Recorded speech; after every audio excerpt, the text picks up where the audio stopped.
Bienvenue à Tigeot. Les origines de ce nom veulent évoquer les tiges de lin que l'on trempait dans le grand morin afin de les rouir, procédé facilitant la séparation de la fibre de son enveloppe. C'est à partir de Tigeot que le grand morin est déclaré navigable jusqu'à Condé-Sainte-Libière, point de confluence avec la Marne. Il est connu que sous le règne d'Henri IV, d'importants travaux furent menés sur cette partie du grand morin. Le port de Tigeot était très actif. Y embarquaient bois d'œuvre et de chauffage, matériaux de construction, produits agricoles, en provenance des contrées voisines. Le village reste marqué de l'empreinte de cette activité aujourd'hui disparue, comme le montre cette enseigne, trace de l'ancienne auberge. La mairie orne sa façade de ce blason. Vous êtes devant l'église dédiée à saint Leu. Leu, appelé aussi Loup, de famille royale, né près d'Orléans en 573. En l'an 609, il est élu archevêque de Sens, avec le consentement de Thierry II, roi de Bourgogne. En 639, le roi de Soissons Clotaire II assassine Sigebert, le fils de Thierry II, et s'empare de la Bourgogne. Saint-Loup, le jugeant illégitime, fait résistance. Sur des calomnies rapportées à son sujet, Clotaire II l'exile dans le Vimeux. Durant un an, Saint-Loup évangélise le peuple de ses contrées. Ayant été convaincu de son innocence, Clotaire II le fait revenir à Sens.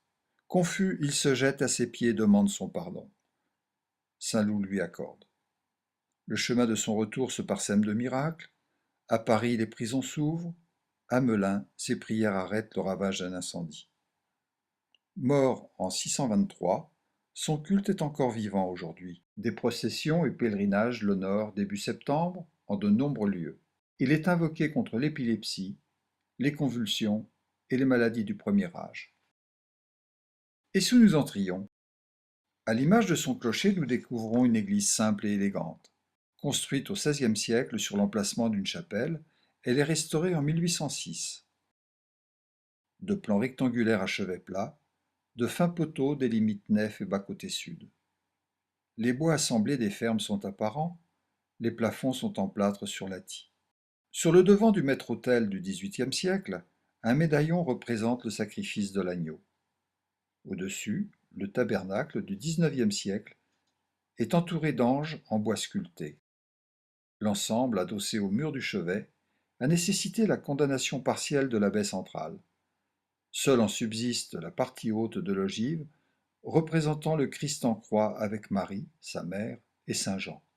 Sa restauration, en 1985, a su conserver des fragments du XVIe siècle.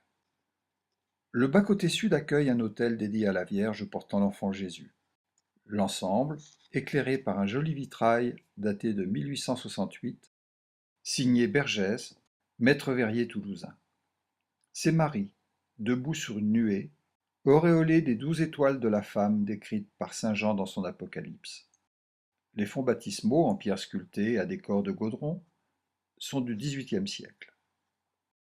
Saint-Leu est bien sûr chez lui, représenté sur cette toile du XVIIIe siècle signée Janisch, brodée sur cette bannière de soie du XIXe siècle, qui rituellement accompagne, le premier dimanche de septembre, la procession menant au puits Saint-Leu, dont on dit que l'eau soigne miraculeusement les maladies des yeux et affranchit les enfants de la peur, du loup bien sûr. Ce jour-là, la bénédiction du puits se poursuit par celle des animaux présentés, chiens, chats, voire chevaux. Poursuivez votre découverte de Saint-Leu en Pays Cressois. Vers le nord, la chapelle de Magny-Saint-Loup, hameau de Boutigny, vous contera son histoire.